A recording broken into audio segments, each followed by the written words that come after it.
deste ano de aniversário se encontra na segunda carta de Paulo aos Coríntios, no capítulo 5, no versículo de número 21.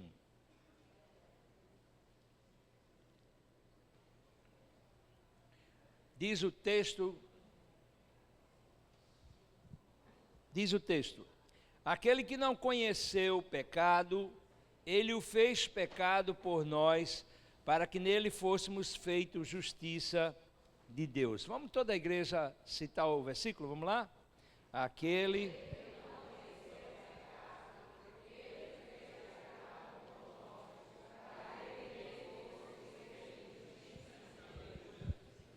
Pai, muito obrigado pela palavra que lemos, e mais uma vez nós pedimos que o Senhor use a palavra para nos edificar, nos fortalecer. Espírito Santo de Deus, mais uma vez recorremos a Ti, a graça Tua, o Teu favor e a Tua misericórdia. Colocamos-nos diante do Senhor mais uma vez e pedimos que o Senhor possa nos agraciar a reflexão da palavra, e use a Tua palavra para nos abençoar, meu Deus. Essa é a minha súplica, no nome de Jesus, para a glória de Jesus. Amém. Me dá aqui mais um retornozinho aqui, Pedro, porque aí eu falo mais baixo. Pronto. Me dá aqui um pouquinho mais de retorno. Isso. Irmãos,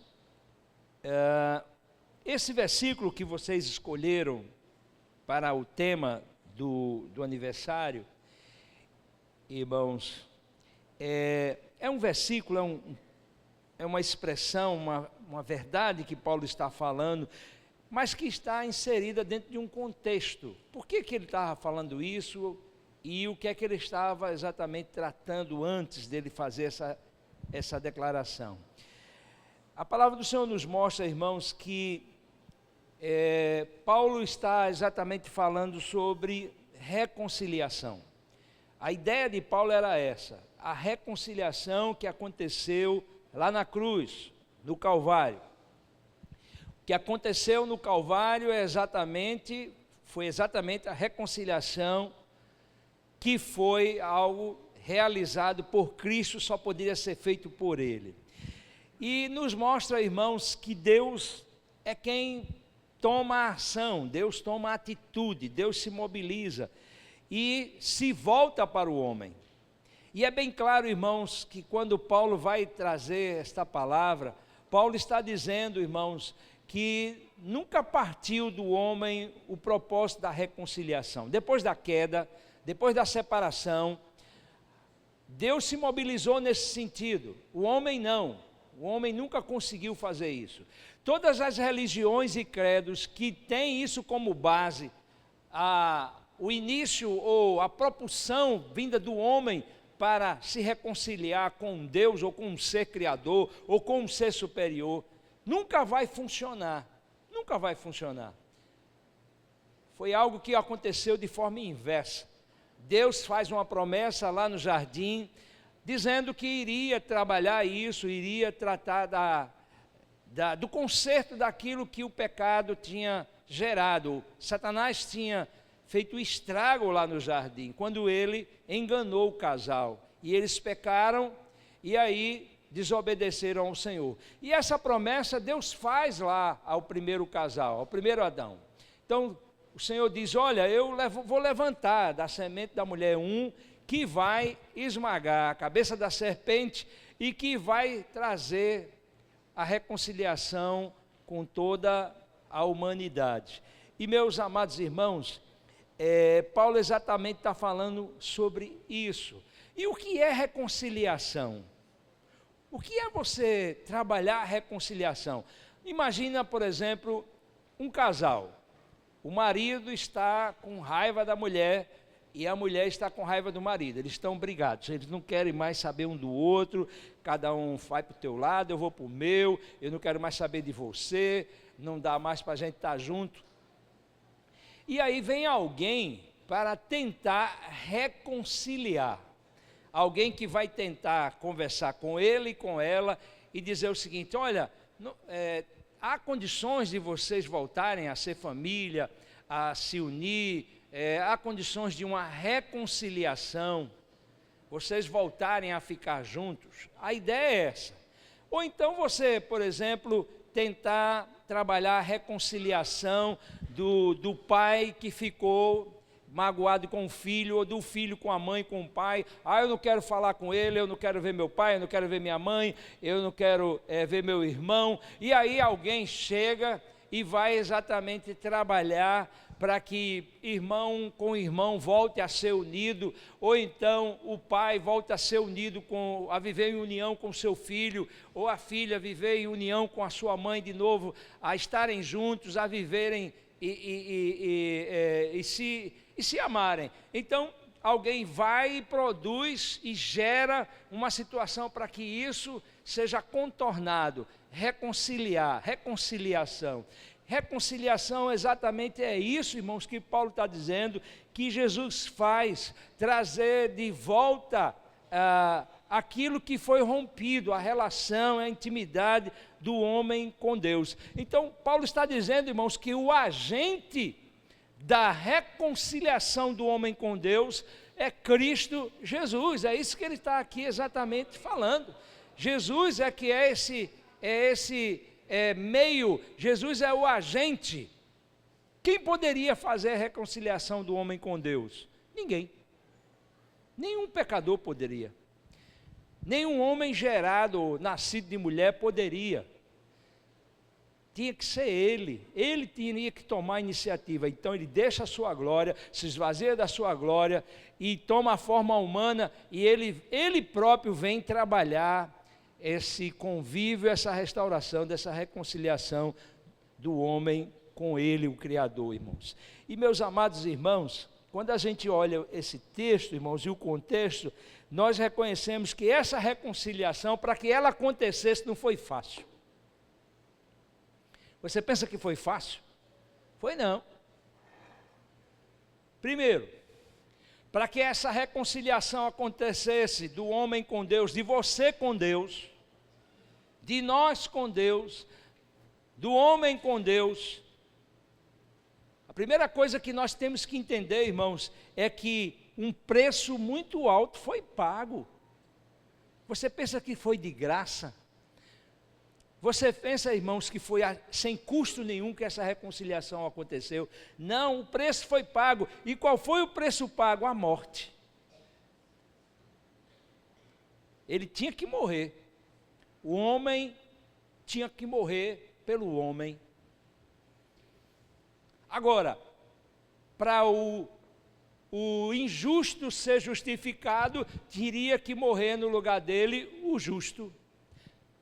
O homem, para que ele fosse recuperado, teria que haver sacrifício de sangue. Aí é onde entra, irmãos, o mistério de Deus, a graça, a misericórdia de Deus. Ou seja, Jesus vem e vai à cruz, morre na cruz, para pagar o preço da reconciliação. E isso aconteceu, irmãos, por causa da sua misericórdia, por causa do seu amor. Como a gente costuma dizer, irmãos, Jesus ele se entrega. Não foi ele não morre porque os romanos queriam matá-lo. Ele não morre porque os judeus queriam matá-lo. Não, ele morre porque ele se entrega. Ele poderia não morrer. Ele poderia chegar e dizer: eu não vou morrer não. Eu tenho um poder para o quê? Para acabar com a humanidade toda. Eu tenho um poder para acabar, destruir esse império. Eu tenho um poder para destruir o quê? Eu tenho o poder para destruir toda a nação a qual eu vim, o povo de Israel. Ele podia tomar essa decisão. Para isso bastava um anjo só. Dependendo da autoridade desse anjo. Um anjo só poderia aniquilar tudinho ali. Mas o que é que ele faz? Ele não usa desse recurso. Ele não recorre a isso, mas ele se entrega, irmãos. É por isso que o texto diz: e tomando a sua cruz, ele toma a iniciativa. Eu vim para isso. Ele toma a sua cruz e ele vai ao Calvário. Por quê? Porque o desejo dele era chegar no Calvário.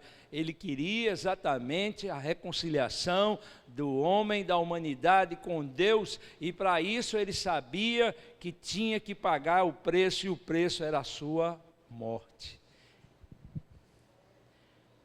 E quando ele paga o sacrifício, irmãos, ele estava ali reconciliando e ele estava pagando uma dívida. Uma dívida que tu tinha e eu tinha, e essa dívida era muito grande. Dívida com Deus, rebeldia, ingratidão, idolatria, negação da bondade de Deus. Então Jesus vem e paga a dívida. No Calvário houve um pagamento de dívida que nós não poderíamos pagar. Não poderia ser pago com ouro nem com prata. Deus não tinha interesse nem em ouro e prata. Não poderia ser pago por nós, pelo nosso espírito de bondade que a religião e que Satanás diz que a gente tem. O espírito de bondade. Onde é que está esse espírito de bondade nessa geração que você olha e contempla? Com o que ela faz, como ela se comporta, como ela age, onde é que está? Onde é que está o lado da bondade dos homens? Não existe, gente. Não existe. Não existe nenhum bom. Deus, quando olhou para a terra, irmãos, não viu nenhum bom que escapasse. Por isso que ele teve que mandar o seu filho para pagar dívida. Ou seja, no Calvário, lá na cruz, estava ali sendo pago uma dívida. E glória a Deus por isso, amém, irmãos? Então, quando alguém fala para você assim, você não tem valor não, crentinho, crentinha. Essa pessoa não sabe nem o que está dizendo. Esse irmãozinho aí, essa irmãzinha aí, como se você não tivesse valor, como se você não fosse precioso. Aí quando você tem que chegar e dizer, olha, eu sou tão desvalorizado, que foi pago um preço lá na cruz, muito grande por mim. Eu sou tão desvalorizado, que lá na cruz ele teve que morrer por mim. Eu te repreendo, Satanás, tu é que é desvalorizado, porque tu estás condenado, mas eu não, eu fui resgatado, eu fui reconciliado, a dívida foi paga, amém, igreja? Essa dívida foi paga, irmãos. Não precisa ninguém fazer mais nada, não tem mais sacrifício. Não precisa subir morro, descer morro com cruz nas costas. Não precisa ninguém se crucificar. Por quê? Porque a dívida foi paga já, agora a graça está sendo concedida. Você já imaginou, por exemplo, pastor Daniel deve a Ferreira, mas ele não pode pagar. Aí Ferreira chega e diz, mas você tem um débito. Claro, tem, eu reconheço. Mas eu não posso pagar. Mas aí eu chego e digo para Ferreira, quanto é que ele está te devendo? Tanto. Tá bom, eu vou pagar. Está pago, eu quero o recibo. Quitando. E bote aí o recibo de quitação no meu nome, não, é no nome dele. No nome do devedor. Escreve aí, assina, dívida paga, paga. Então fulano, Daniel agora não deve mais nada a você. Foi o que aconteceu lá na cruz, irmãos. Ele pagou a dívida. A dívida que nós tínhamos com quem? Com Deus, com o próprio Deus. E não podíamos pagar. E ele chega e diz, eu estou pagando. E essa dívida foi paga. Amém, irmãos? Veja quanto valor tu tem. Como tua alma é preciosa e é valiosa. O sacrifício foi feito. Ele se entregou, ele pagou um alto preço por nós. Por isso, irmãos, quando a gente toma conhecimento dessas verdades de Deus, nós nos alegramos. Amém? Por isso que o crente tem que estar sorrindo 24 horas. Pode estar dentro da cãibra, mas ainda é pouco, tem que estar rindo o dia todo. Meu amigo, você está rindo de quê? Não, pai, porque eu sou salvo. Meu nome está escrito no livro da vida. Ele morreu por mim. Ele pagou o preço. Quem eu era, pobre, miserável, pecador, mas ele foi lá na cruz, se entregou. E hoje eu sou o quê? Hoje eu sou feliz, eu sou restaurado, fui resgatado, fui reconciliado. Lá na cruz, irmãos, ele satisfez, ou foi satisfeita a justiça de Deus, que não poderia deixar de acontecer, irmãos. Quando o homem peca, o homem transgride, o homem afronta a Deus, o homem desobedece. A justiça de Deus, ela tinha que acontecer, e acontece ali, que é a condenação por causa do pecado. Ó, tu não vai ficar mais aqui não, vai comer do suor do teu rosto, mulher, ó, tu vai ser submissa a teu marido. Agora tem um detalhe, ó, é do jardim para lá.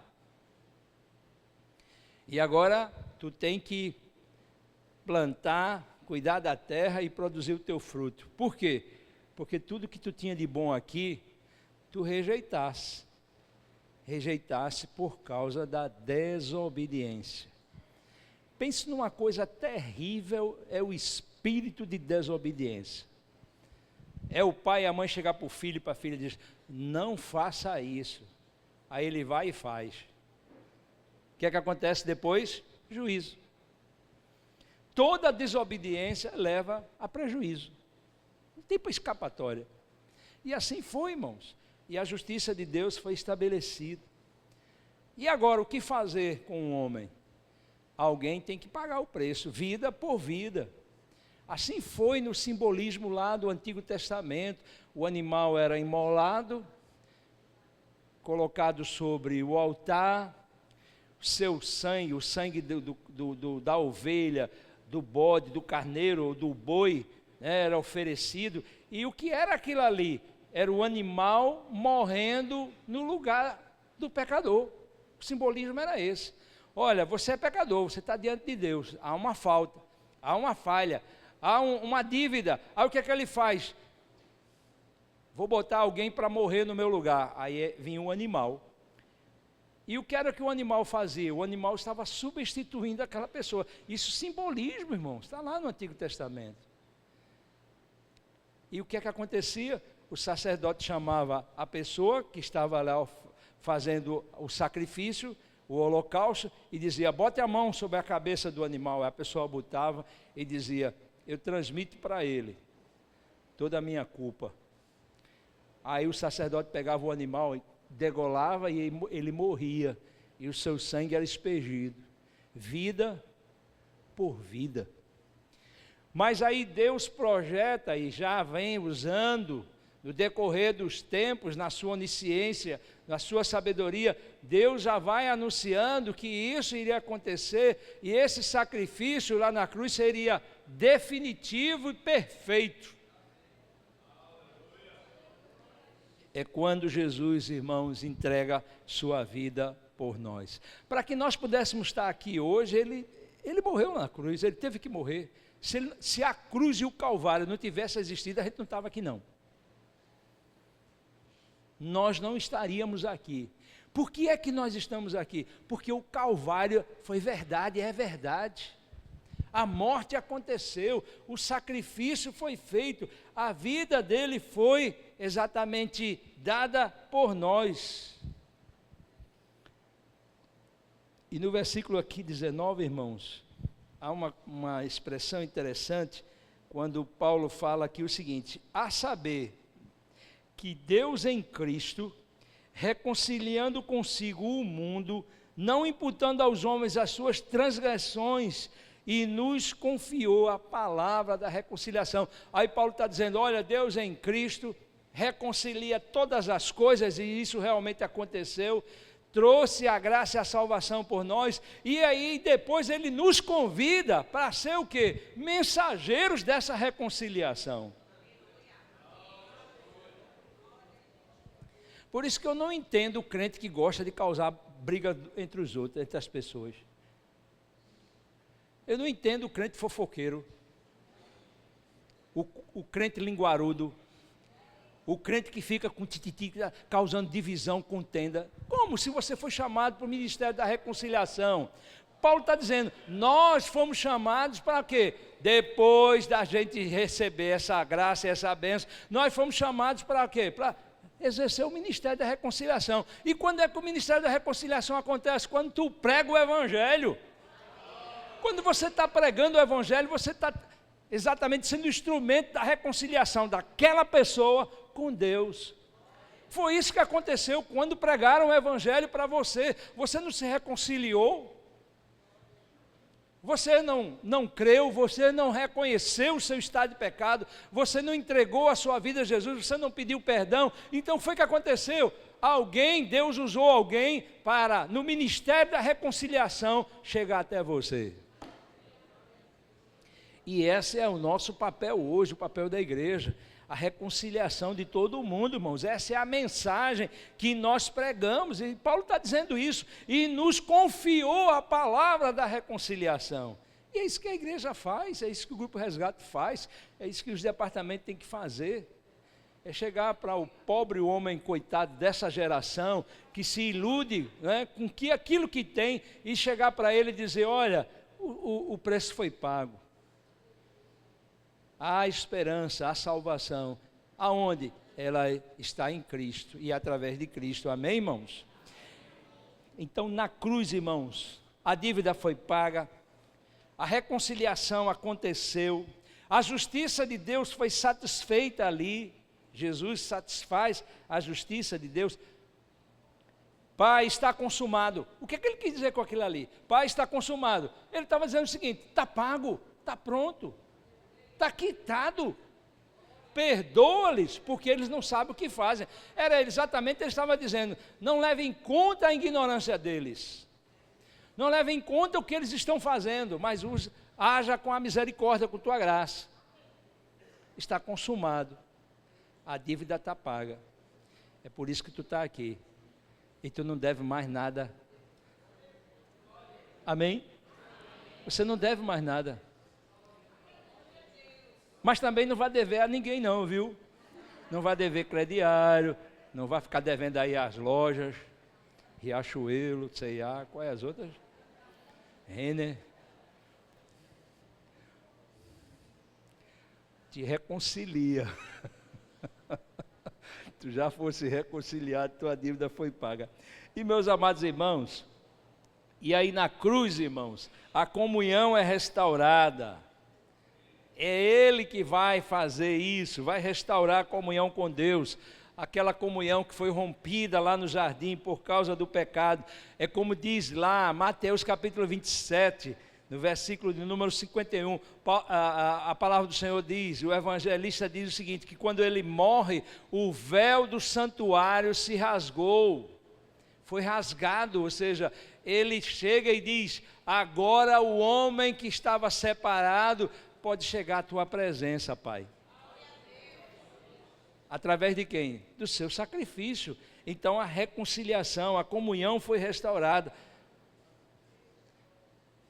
E é interessante, irmãos, que Paulo diz aqui, de sorte, veja bem, versículo 20, de sorte que somos embaixadores em nome de Cristo, como se Deus exortasse por nosso intermédio em nome de Cristo Jesus, pois rogamos que vos reconcilieis com Deus. Então a palavra é exatamente essa, reconciliação. Aí ele diz: aquele que não conheceu o pecado, ele o fez pecado por nós, para que nele fôssemos feitos justiça de Deus. E lá em Hebreus, no capítulo 10, irmãos, Paulo está exatamente dizendo o seguinte, que na sua morte, a sua entrega e sua carne é rasgada quando ele é crucificado, quando a lança penetra, rasga o seu corpo, chicotes, açoites rasgam a sua carne. E o que é isso? Está sendo ali agora ele exposto por causa de quem? Das nossas maldades. Então Hebreus diz que o rasgar da sua carne nos proporcionou o acesso ao Santo dos Santos. O véu então tinha que se rasgar, porque ele estava ali se entregando. Amém, irmãos? Por isso que hoje, meus amados irmãos, não precisa você ficar preocupado: eu para adorar a Deus eu vou subir o monte. Tá bom, irmão, pode subir o monte, tá bom orar no monte. Eu para adorar a Deus eu vou para uma praia. Tá bom, irmão, pode adorar a Deus numa praia, não tem problema não. Eu vou adorar a Deus lá no Sinai. Tá bom, quer ir para o Sinai, pega um avião e vai para lá e suba o Sinai. Ah, eu vou adorar a Deus no Himalaia, eu vou subir, chegar lá no... porque ali eu vou estar mais perto de Deus. Espera aí, aí tu já está confundindo as coisas. Porque o Deus que vai te ouvir lá no pico do Himalaia, o Deus que vai ouvir tu no Sinai, o Deus que vai ouvir tu no monte, é o Deus que vai ouvir tu no teu quarto. Ele vai ouvir você no seu quarto. O Deus que vai estar lá no monte com você e você vai sentir a presença dele, você vai sentir também lá no seu quarto. Não há problema.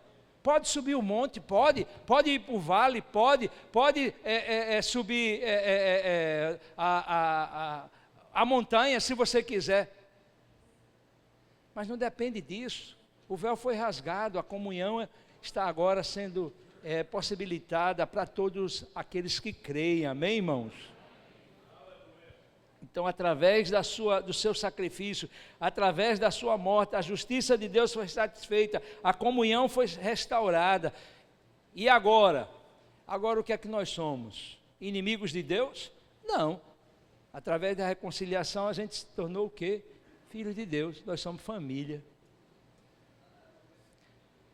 Por isso que quando a pessoa se converte, não tem ideia do tamanho da família que ele vai fazer parte. Qual é a maior família no Brasil? Será que é o Silva? Hein? Santos, Silva. Tem muito Silva, tem muito Santos. Mas muito maior que os Silva, que os Santos, irmãos, é a família cristã. É a família do povo de Deus. Para onde você for na parte desse mundo, norte, sul, leste e oeste, quando você chegar lá, você vai ver seu irmão, mesmo que ele não entenda você, mas você pode comunicar a ele que você é um cristão, e ele vai dizer, você é meu irmão em Cristo. Não importa se é na África, se é na Ásia, se é na América, nós fazemos parte dessa família, dos salvos, daqueles que foram sarados, daqueles que foram reconciliados, amém, irmãos? Essa reconciliação, esse preço pago, essa justiça de Deus que foi satisfeita e essa comunhão restaurada, nos levando a ser família, irmãos. Para terminar, levou ao reconhecimento do nosso inimigo que causou prejuízo lá atrás. Ele reconheceu que ele foi derrotado. E Satanás sabe que ele foi derrotado. Ele foi vencido, amém, irmãos? Levantarei um que esmagará a cabeça da serpente. Então, lá na cruz, Jesus, irmãos, vence o mal, as forças do mal e derrota Satanás e as suas hostes, amém, irmãos? E aí nós conseguimos, irmãos, através dele, voltar para casa. Que é isso que a gente está fazendo, a gente está voltando para casa. O percurso da nossa vida é uma volta, você sabia disso? Às vezes as pessoas não entendem. Qual o teu propósito? Voltar para casa. Que casa? De onde eu vim. Daquele que me criou. Daquele que me deu a vida. Daquele que me trouxe à existência. O que eu estou fazendo? Eu estou fazendo o percurso da volta.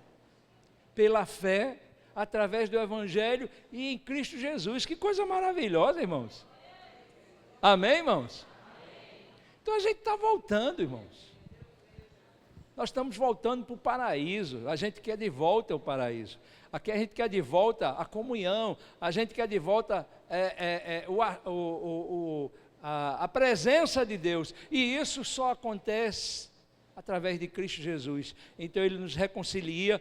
Ele atende à justiça de Deus, Ele paga o preço alto, irmãos, Ele restaura a comunhão, Ele vence o inimigo e diz para nós, eu vou preparar lugar e vocês vão voltar. Voltar para onde? Para a glória do Pai, amém, irmãos? Que é esse o nosso propósito. Você crê nisso? Diga amém. E esta verdade, irmãos, Paulo diz, nós somos embaixadores, e eu quero concluir quando ele diz aqui, de sorte que somos embaixadores em nome de Cristo, como se Deus exortasse por nosso intermédio, olha lá, em nome de Cristo, pois rogamos que vos reconciliei com Deus. Então, Grupo Resgate, o que é que vocês são? Embaixadores. Amém? Você, igreja, o que é que você é? Um embaixador, um representante do reino dos céus, trazendo a mensagem da reconciliação.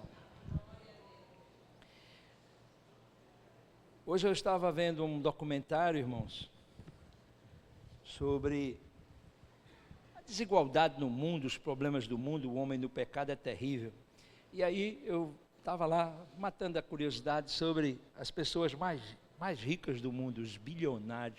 Bilionário, não tem cara que tem mais do que bilhões. E aí, pessoa que tem palácios, não é casa não, viu, irmãos? Pessoas que têm palácios, iates luxuosos, mansões luxuosas, carros aos montes em garagem, 100, 150 carros, que a pessoa vai morrer e nunca vai usar. Quantidade de diamantes, de joias, muita riqueza, pessoas que têm mão no mundo, vivem uma ostentação. Mas aí você pega e lembra do que Jesus falou, que adianta o homem ganhar. Tu já imaginou tu ter na tua mão, claro que isso não é possível, mas imagine, você ter para você todas as riquezas do mundo, pronto, é sua, agora só tem um problema, tua alma está condenada, adianta? Que adianta tanto luxo, tanta riqueza?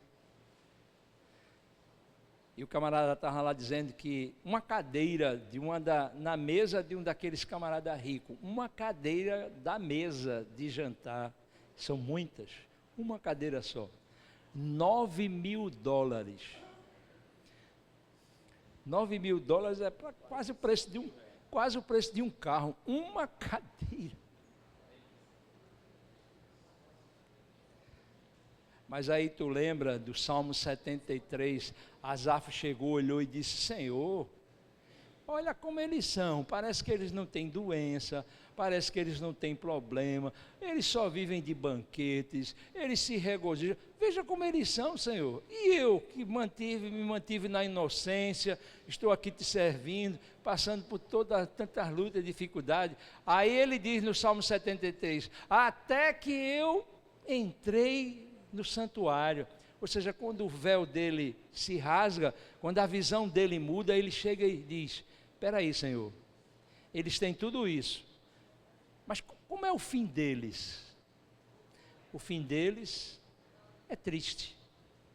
Aí ele vai e entende, né, que a maior riqueza ele tinha, que era crer e confiar e ter a sua fé no Senhor.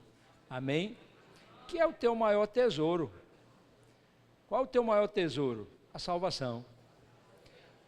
Qual é a tua maior riqueza? Meu nome escrito no livro da vida. Qual é o teu maior privilégio? O Espírito Santo que habita em mim. Nessa criatura teimosa, que dá trabalho a Deus, mas o Espírito Santo habita em mim. E que é verdade, né? A gente dá muito trabalho a Deus, mas Deus é misericordioso e tem colocado nesse vaso de barro que somos nós, o seu Espírito, para que a gente possa continuar fazendo o quê? Glorificando o seu nome e reconhecendo que tudo é para a sua glória. E que fomos chamados para dizer a essa humanidade aquilo que eles precisam ouvir: se reconcilie com Deus. O Senhor quer resgatar você. E nós somos o instrumento de resgate, ou do resgate. Amém? Deus aplica essa palavra no meio do teu coração. Vamos ficar de pé em nome de Jesus.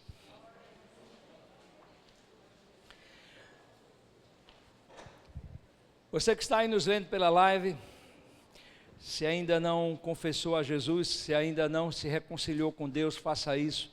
Procure a igreja mais próxima. Vá servir ao Senhor e dê sentido à sua vida.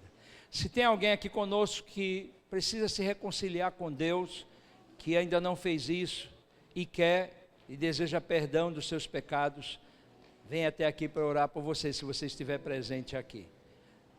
Se tiver alguém, pode vir, levantar sua mão, vem até aqui. Enquanto você decide, se tiver alguém, eu gostaria de ver aqui a família no altar. Temos família no altar? A família no altar é a família Soares de Souza. Agora eu não estou conseguindo identificar a imagem aqui. Quem é? É Lino, é? É Lino? É Lino? É Lino, é. Lino e Beth, vem para cá. Estava aparecendo Denzel Washington ali. Cadê? Vem para cá, família no altar. Aniversariantes, Marisa Pimentel, irmã Marisa, cadê ela? Ela estava aqui atrás. Marisa, vem para cá. Rodolfo Pontes, Rodolfo veio hoje. Viviane Teixeira, dia 19. Jonas Correia, Jonas está por aí? Aniversário de casamento de Marisa e Antônio, né? Marisa e Antônio, irmã Marisa, aniversário de casamento, foi agora no dia 18. Muito bem, pode vir para cá. Pastor, eu completei mais um ano de vida. Já vou falar isso. Tanael, dia 21. Esqueceu. Quem? Tanael, de 21 de dezembro. Quem? 21 de junho de casamento. Quem? Tanael e Pátria. Esqueceu. Foi? Esqueceu. O casal está aqui? Tá. Cadê ele? Tá aí, dois vão. Vai procurar eles, vá. Vamos orar. Vamos orar, irmãos. Nosso versículo da semana. Vem para cá, irmã Marisa, vem para cá. Versículo da semana. Cadê o versículo? Aquele que não o fez pecado por nós, para que nele fôssemos feitos justiça de Deus, né? E o famoso Salmo 4, verso 8.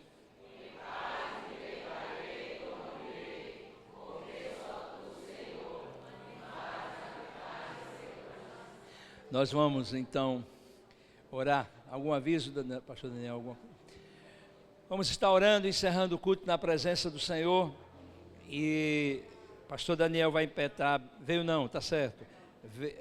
Vou estar lá na porta cumprimentando vocês. Pastor Daniel vai dar a bênção, pastor. Agora tá vendo cachorro quente. Sim, é verdade, eu esqueci. Cachorro quente e bolo de milho. Tá?